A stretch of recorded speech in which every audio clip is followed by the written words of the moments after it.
Okay, I think we can start now. So, good morning, everybody, and thank you for joining in for this workshop.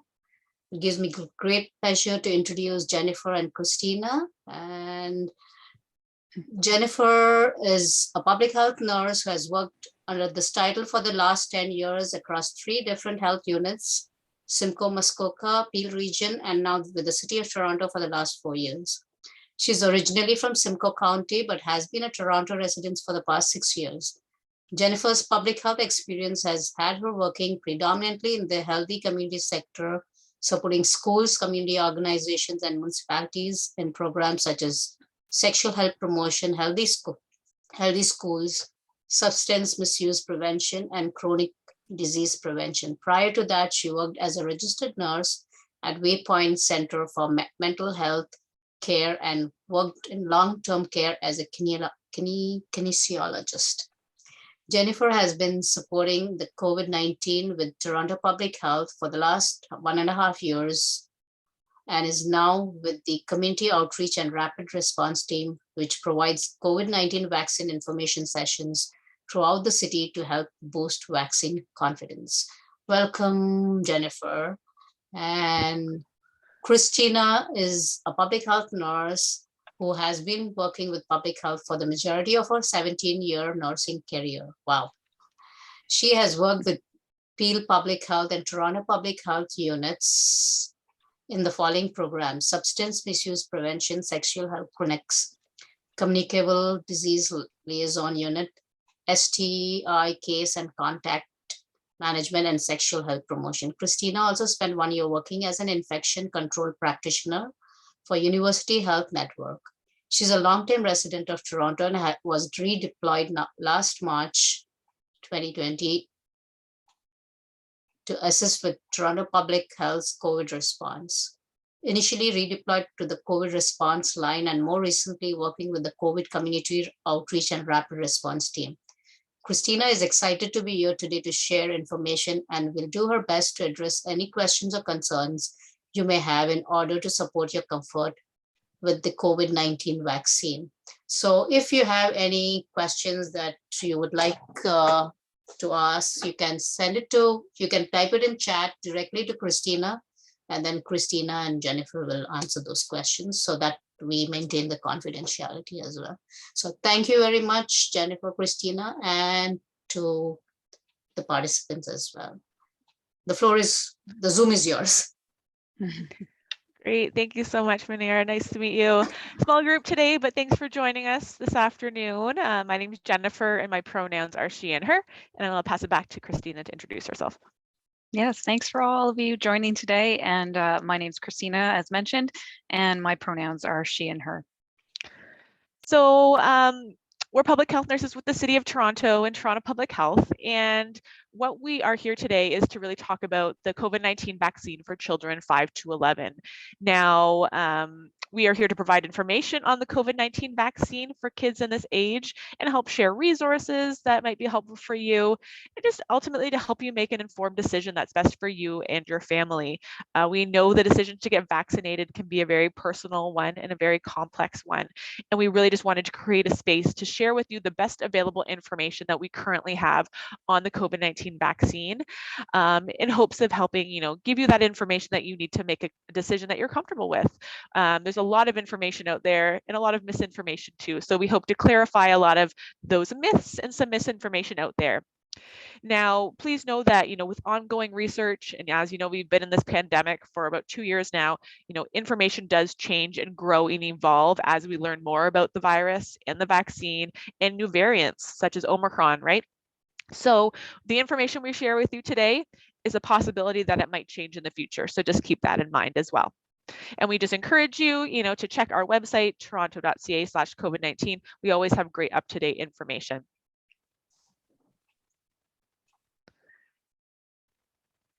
And again, we're responsible for sharing facts, sharing the best available evidence information that we have at this time.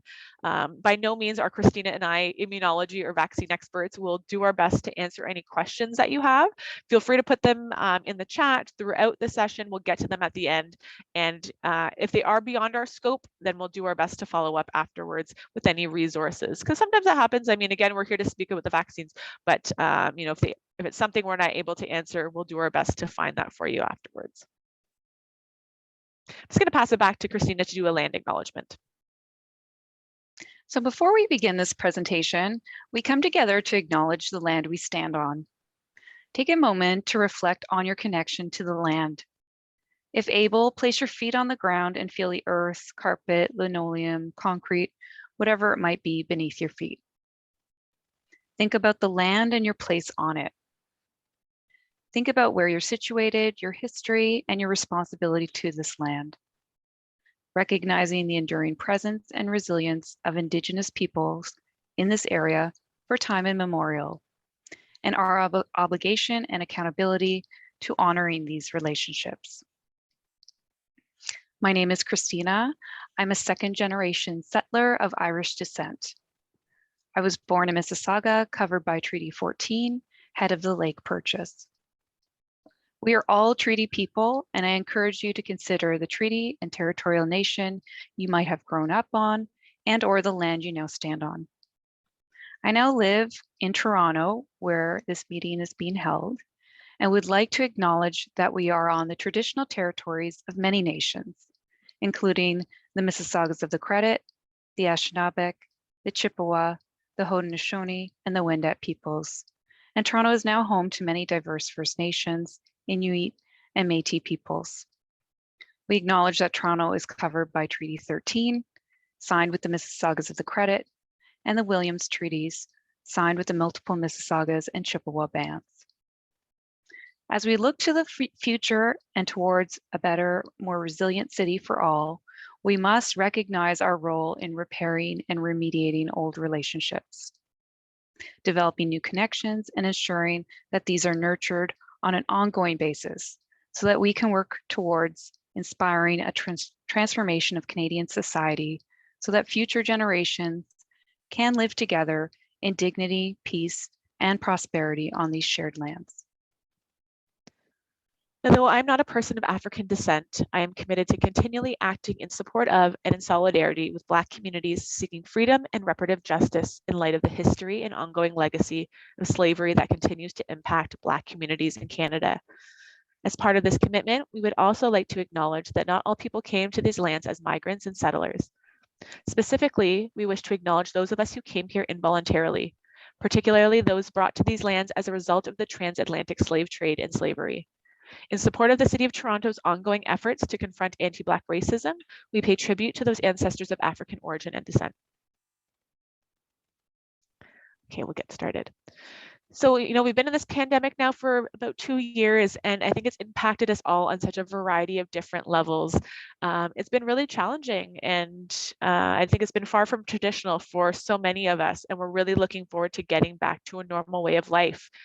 You know, we've used a variety of different public health measures to help protect ourselves and our loved ones, such as hand hygiene, wearing a mask, physically distancing, and all these measures have been successful, and now we've progressed to moving on to the COVID-19 vaccine, which is now available to that 5 to 11 group.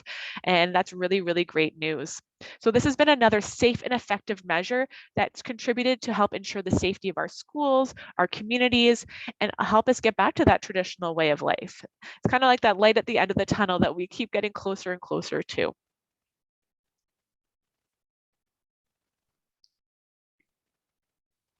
And I know this chart is outdated, but it does highlight that overall rates of COVID-19 infection before Omicron really hit were highest in this 5 to 11 age group. So it's kind of around the time that we were just getting, like, or a few weeks into Omicron being present. And this is represented by the orange line.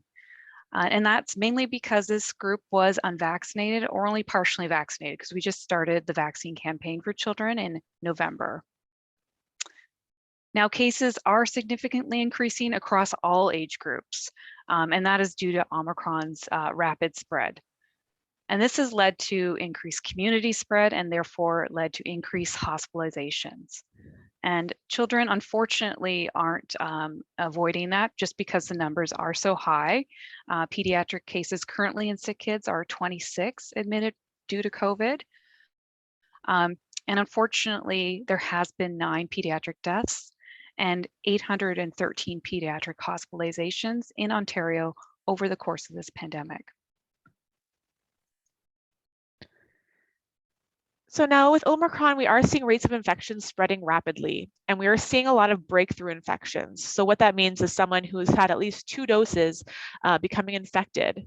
Now, for some people, they may see that, vaccines aren't working. What's happening? People that are, fully vaccinated are still getting infected. But actually, I think this actually means the opposite. People that are getting these breakthrough infections are getting very mild, asymptomatic, or, there are cases that they're seeing they're not ending up requiring medical care. So although we're seeing a rise in these infections, we're not seeing the same rise in hospitalizations or ICU admissions for those that are fully vaccinated or have had at least 2 doses. So we are seeing that the vaccines continue to provide really good protection against the most severe outcomes. So this graph here is pulled from the Ontario COVID-19 dashboard, and this is from today. And that orange bar shows those that are unvaccinated. The blue shows those that are vaccinated with at least 2 doses. So you can see from the data that what we're seeing in hospitals and in ICU really shows that the ones that are most directly impacted by this are those that are unprotected, so unvaccinated. And I mean, Omicron, there's been, people have been saying that it's mild, so it's nothing to worry about. But I think this can be quite misleading. There's early evidence that Omicron may cause less lung damage, and there may be less people ending up in a hospital or dying from this, which I mean is great news compared to maybe previous variants such as Delta. But because we're seeing such a rise in infections and we're seeing such a rapid rise within our communities, this also means that the total number of people hospitalized and ending up in ICU is also increasing. And unfortunately, this is also happening among our pediatric demographic. So those 5 to 11, those 12 to 17, and also those that are 0 to 4, which unfortunately we do not have a vaccine for as of yet. So we've been seeing this increase in hospitalization among children in the US and in Canada. So again, that faster community spread, we're seeing larger overall numbers of infections, which then ultimately can lead to increased risk of hospitalization.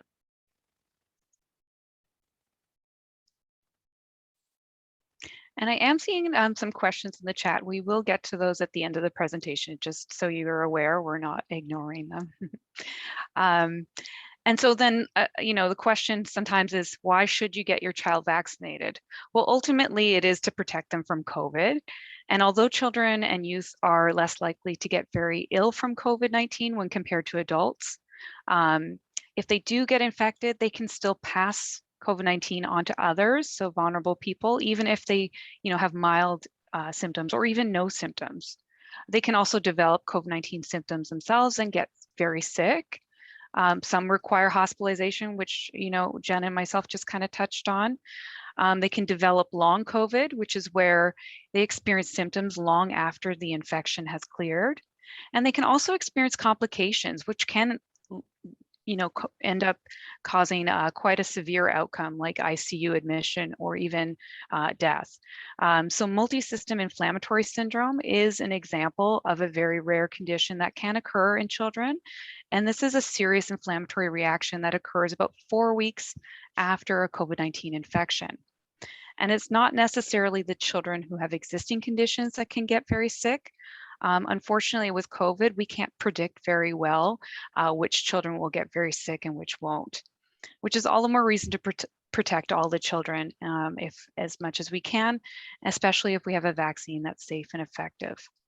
And in fact, a new study in the US done on children 12 to 18 indicates that vaccines can actually reduce that severe rare risk of multi-system inflammatory syndrome by 91%. So what do we know about the clinical trials that were done by Pfizer? So Pfizer's trial is the controlled trial that was done is considered the gold standard in intervention-based studies. It included 2 different cohorts of individuals. So it included a very diverse sample of participants that included Black, American Indian, multiracial, Asian, Hispanic, Latino, and white children. And this cohort included about 2,300 children, and about 2/3 of these children received the vaccine. All participants in this cohort were followed for more than 2 months. Then they had a second cohort that they added just to ensure that the vaccine was safe and that there was no serious reactions that happened, and it included about 2,400 children, and these participants were followed for more than 2 weeks. So what did the results show? The results showed that the vaccine was very effective in reducing the risk of severe illness and hospitalization, reduced the risk of that multi-inflammatory syndrome Christina mentioned, and death. I mean, when we look at the ultimate goal of a vaccine, it's to prevent that severe illness and hospitalization and severe outcomes. No vaccine is going to be 100% effective in preventing infection. So again, the vaccines are doing its job, and it's proving safe and effective in really reducing that risk of severe illness. And the trial also included about 20% of children who had chronic health conditions and about 10% of children with obesity. So they really wanted to include those with underlying health issues or were considered higher risk to make sure the vaccines were safe and effective for these as well, and they were. Now, a lot of questions, and I think what is rooted a lot of kind of hesitancies around getting the vaccine for kids is the approval process. Some people feel like it was rushed, or it skipped some safety steps, or was done too quickly, and we really don't know if it's safe or not. So Health Canada approved the COVID-19 Pfizer vaccine on November 19th. And it conducted a very, very thorough review of the study data submitted by Pfizer. And it was determined that the pediatric vaccine is safe, effective, and it met all manufacturing standards. And they found the benefits truly outweigh the risks when we're looking at this virus. So the vaccine was approved under total normal licensure. So there's no emergency use, there was no interim use. So it had full approval. So like any other vaccine your child might have received, as they were little, whether it's MMR or whether it's pertussis, any of those childhood vaccinations that they need to be in school, that you would have given your child, this received the exact same approval and went through the same types of quality and safety standards. And it went through all of those and received the same approval. And as well, Health Canada not only kind of ends it there with looking at those studies and making that approval, Pfizer continually has to report on the kind of real world data now. And so they continue to look at all the vaccines that are done across Canada to make sure that there's no new information that pops up, and there continues to be no safety issues or concerns. So this is something that's closely monitored and continues to be. And as we know, the US actually approved the vaccine probably about a month before we did. So we've been able to look at the US to see how things are going there, as they've had about tens of millions of children vaccinated there. And again, no safety concerns, and they continue to advocate for that, recommend it, and say that the benefits outweigh the risks.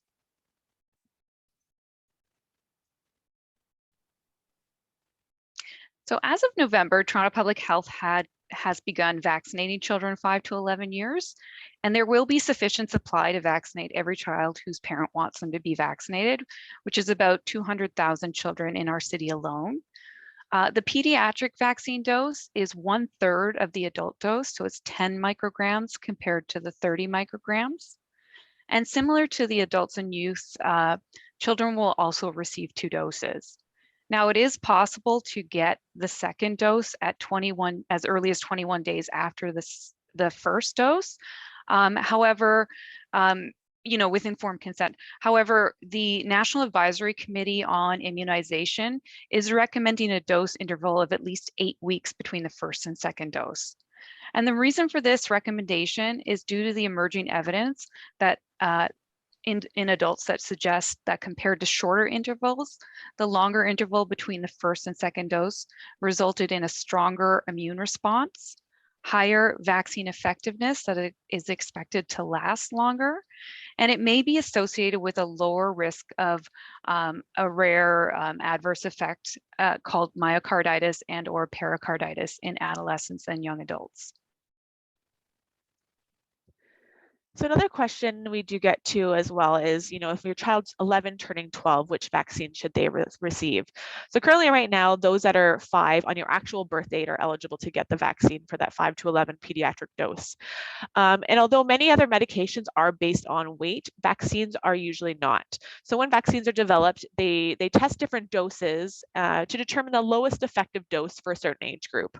And younger children do have stronger immune systems. So therefore, they actually only need a smaller amount of the vaccine to provide the same amount of protection. So as Christina mentioned, the pediatric dose is 1/3 the dose of the adult, and it provides the same level of protection, which is great. And so information from Pfizer during the clinical trials demonstrated that those 5 to 11 who received the lower 2-dose regimen, so 1/3, really tolerated the vaccine well and generated that really strong immune response. So it's recommended that you get based on your child's current age. So if they're 11 turning 12, in a few months, to don't delay and still get that pediatric dose for them if they are currently 11 now. And the Pfizer vaccine is a messenger RNA vaccine, or mRNA vaccine for short. And just know that the mRNA vaccines use science that has been around for over 10 years and previously have been used in other therapeutic drugs. So this is not a new form of vaccination. mRNA vaccines like Pfizer teach the immune system to recognize the spike protein on the surface of the coronavirus. So sort of depicted there in that photo of the enlarged coronavirus is what they kind of hone in on. And once vaccinated, the immune system will then be able to recognize that same spike protein if you get exposed to COVID-19. And we'll be able to then quickly jump into action and make antibodies to fight off COVID-19 infection.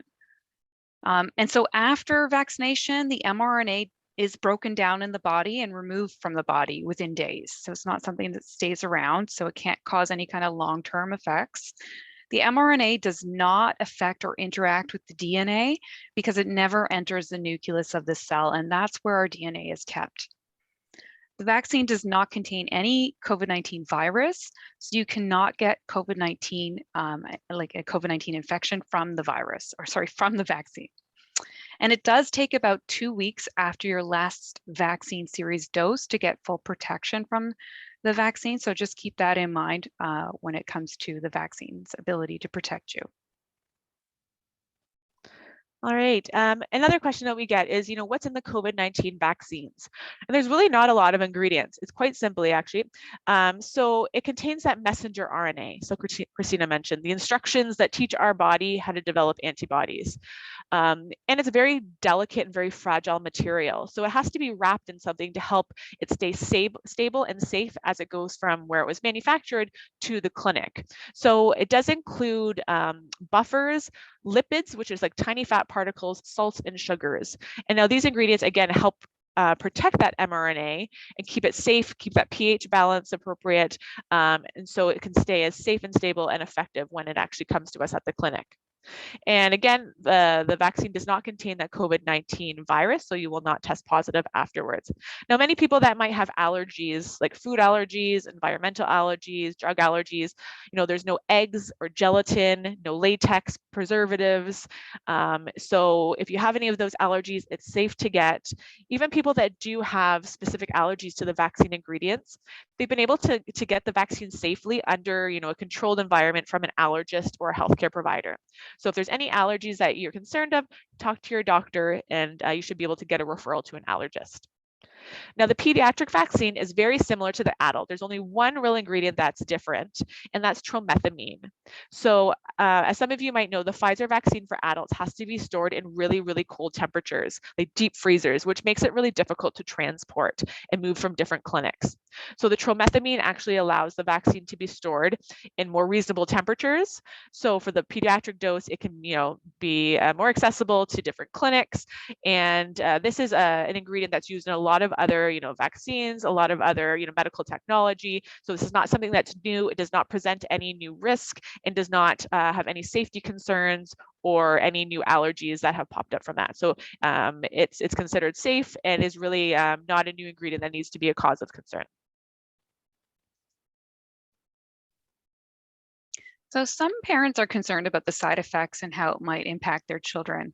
So what we know from the clinical trials is that side effects experienced by children were similar to what we observed in adults and youth.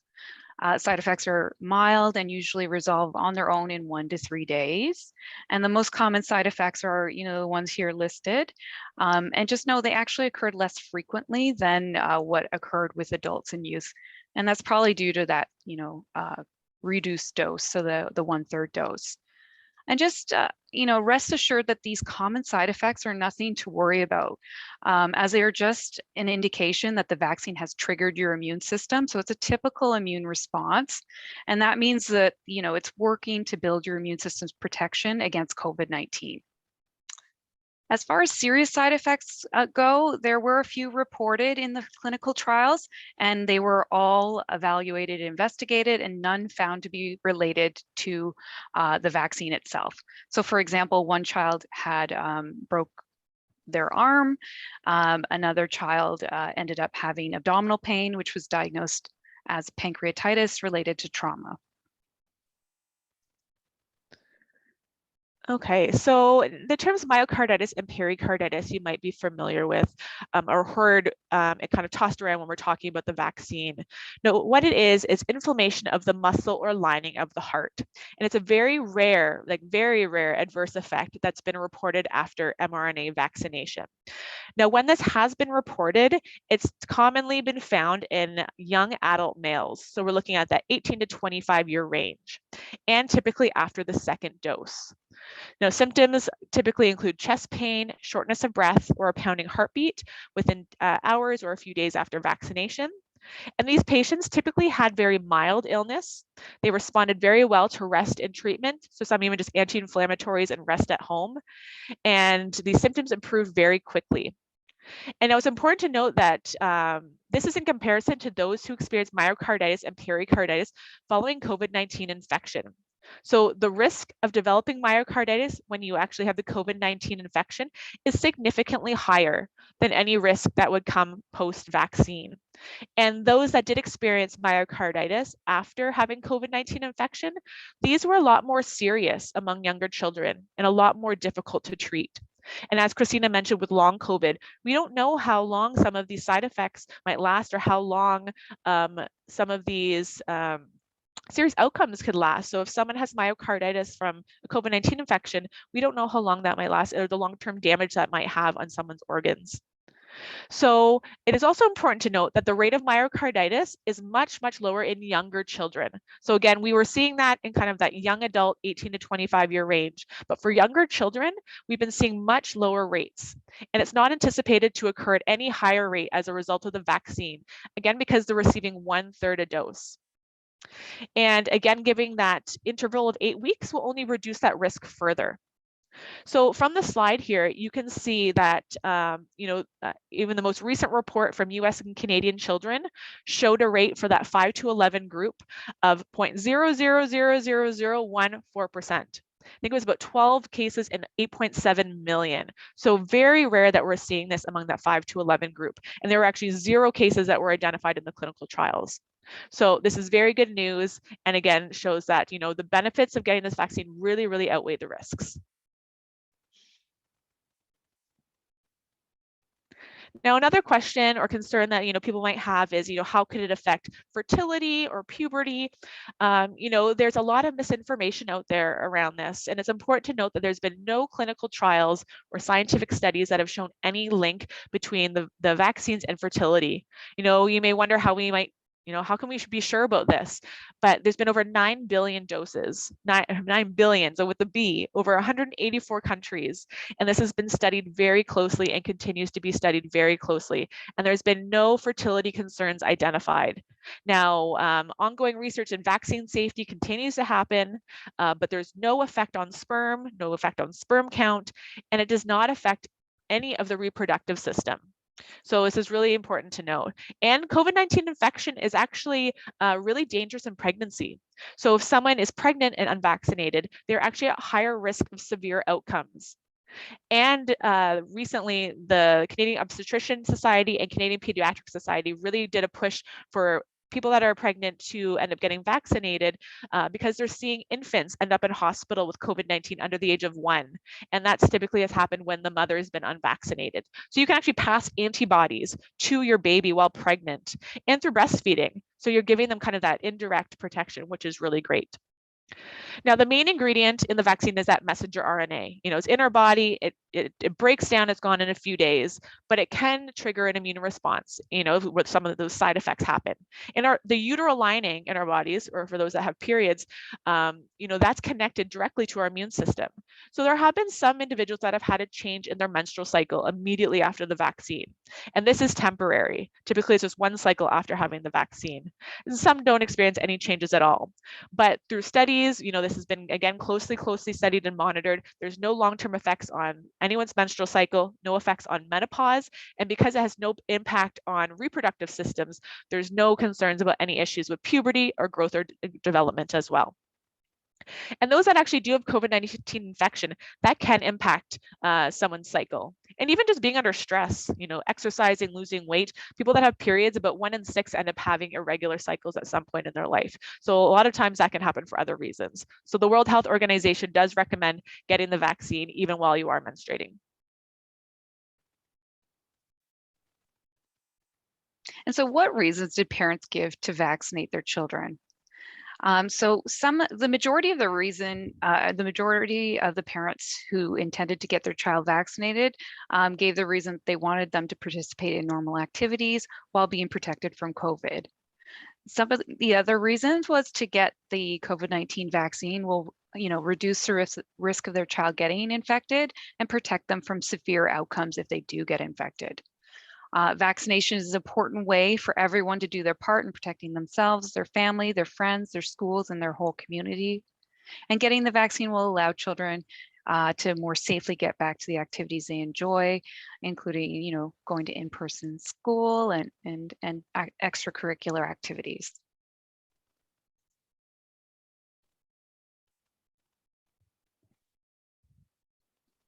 Now, the other question we get a lot is, I already had COVID-19. Do I need to get the vaccine? Well, first of all, just know anyone who has symptoms of COVID-19 should isolate and not go to the clinic. And so please wait until you're no longer in self-isolation and your symptoms have gone away before coming to the clinic. But once that's completed, it is recommended then to get your vaccine if you're eligible and your time frame has been met. And know that people who've had COVID-19 in the past, the reason why we say they should still get vaccinated is just because you can get COVID again. And we do know that vaccine protections, we've studied those, we know how they work, we know how they last, whereas natural immunity isn't as well understood, and it's thought to be not as strong or long lasting as the protection of that from the COVID vaccines. And we've also seen those who have had COVID-19 infection, like I mentioned, get reinfected, especially when new strains emerge. So people who've had Delta in the past, the Delta variant, are now getting Omicron variant. And you can see that just in the numbers with the amount of spread that's happening in the community, despite people having, COVID before.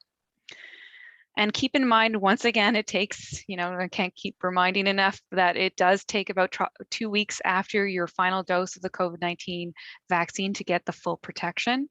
And again, vaccines, we all know, are not 100%, no vaccine is, but they do a great service in helping decrease the risk of more severe outcomes. And those who are fully vaccinated, yes, we do know that they are getting are testing positive or becoming positive with symptoms of COVID-19. However, the symptoms are usually milder and don't require medical care.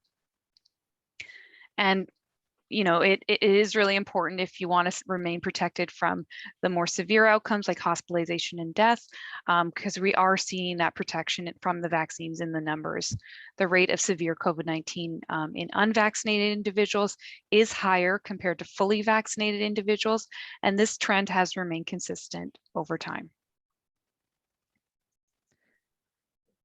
So we've covered a lot of information in this presentation, and really just wanted to break down again, it's a really risk-benefit analysis. And again, the decision to get vaccinated is one for you, but you may get vaccinated yourself, but the decision to get your child vaccinated can be a completely different one. And you want to make sure that we're doing the right thing to keep our children safe. So, we look at the benefits, we've touched on quite a few, really ultimately preventing them from getting that severe illness and hospitalization. And again, most children probably have very mild symptoms if they get COVID-19 or are asymptomatic even, but not all of them. And unfortunately, we have seen, again, 9 pediatric deaths in Ontario, which is absolutely devastating that we've had any. And we are seeing, kids still end up in hospital, especially as we see, increase in Omicron cases and that spread. With that increased spread, we are seeing an increased, risk of cases within that pediatric, age group, and an increased risk in hospitalization. So reducing that risk is really important, protecting their mental health, allowing them to kind of get back to that normal way of life, hopefully sooner, and really protecting families too, and helping, reduce that risk of spreading to other people. And the risks. So when we look at the risks, the mild side effects we've touched on, which is just that immune response as our body is developing those antibodies. There were no known serious risks at all identified and continues to be. Again, we've had it 2 months here in Canada. In the States, we've been looking to them who've had it even longer. Millions of children have had this vaccine, no serious risks. And really the potential risks we were looking at is, anaphylactic reaction, which is really that allergic reaction after, very rare. And even the stats here, 0.002 to 0.008. So very rare for that to happen. The myocarditis risk, so that heart inflammation, is significantly less than that for that 5 to 11 group. So that 0.000014%. So hopefully that stats kind of, can ease some people's minds when they hear the terms, heart inflammation or myocarditis, because really that risk is incredibly low with that 5 to 11 group. And that 12 to 17 group, it's really been that 18 to 24 years. And even with them, it's a very low risk. So just something to keep in mind. So lots of options for getting vaccinated in Toronto. Our City of Toronto clinics are now open 7 days a week. So Monday to Friday, 2 to 8 p.m. and Saturday and Sunday from 11 to 5. If your child does not have an Ontario health card, that's totally okay. You can phone the provincial booking line and get them a COVID ID and book them an appointment. And there's hospital clinics, there's pharmacies, and there's lots of mobile pop-up clinics, school clinics that are going to be happening too. So keep an eye on those. And again, we talked about the misinformation piece with the pandemic and that information overload. In 2 years, we've probably absorbed so much information that continues to change. And it's okay to, seek out information. It's important to seek out information and ask questions. But when we're receiving information from so many different places, from work, from school, from parents, from families, online, on the news, on social media, it's sometimes hard to know whether the information that's being fed to us is factual or not. And there's a lot that isn't. There's a lot of misinformation out there that is really, being pushed by really drawing in your emotions and invoking fear, especially when it's affecting kids. So a lot of people that have opposing views of the vaccine that are really trying to make people fearful to get it for their children. So we really want to help stop the spread of that misinformation. And again, it's a personal choice for your family. You have to do what's right for you. But we hope that the decision that you make is based on, the best available information that we have. So you're really making an informed decision, and it's not based on a lot of the misinformation out there. So considering the source, whether it's fact, opinion based, just being mindful and kind of looking at things with more of a critical thinking lens, and doing fact checking. A family doctor is a great place to go if you have questions. If someone shared something with you and you're not sure whether it's factual or not, doctors are great for that. Or if you don't have a family doctor, these are some really, really great resources. The Provincial Vaccine Confidence Center is a phone line through the province. You can phone and speak to one of their health specialists about the vaccine. VaxFax is through the Scarborough Health Network. You can have a one-on-one phone consultation with one of their expert doctors and ask any questions that you have on the vaccine. And then Sick Kids now has a consultation service. So for 5 years and older, you can even have a conversation with your child on the phone with them, and nurses can help answer questions. So all those personal questions, maybe your child has a certain medical history, or you just want to feel more assured about your decision. This is a really great option, and it's offered in a variety of different languages. So great place to go if you are seeking out more information. And these are some helpful resources that we will send following the presentation about how to speak to our children about vaccination, because it is a big thing for them, some of them, and it's important to talk about it so you can address any of the concerns that they might be having.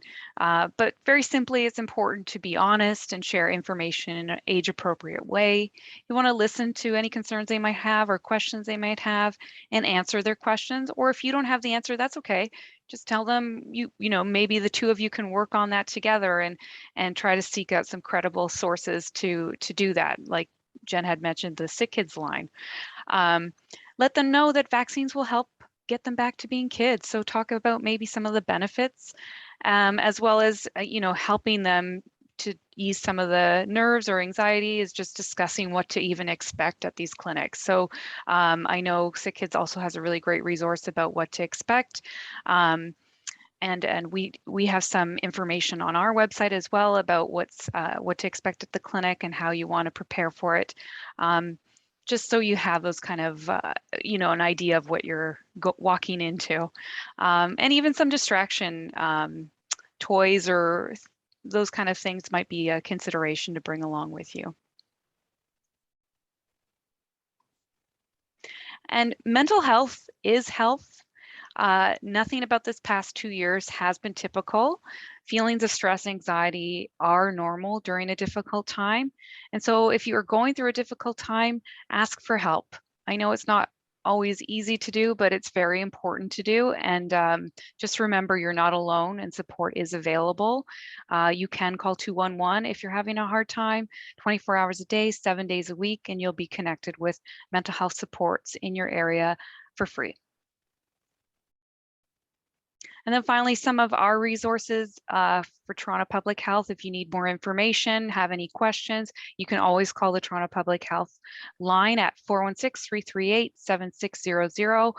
We're open 8:30 to 4:30, 7 days a week.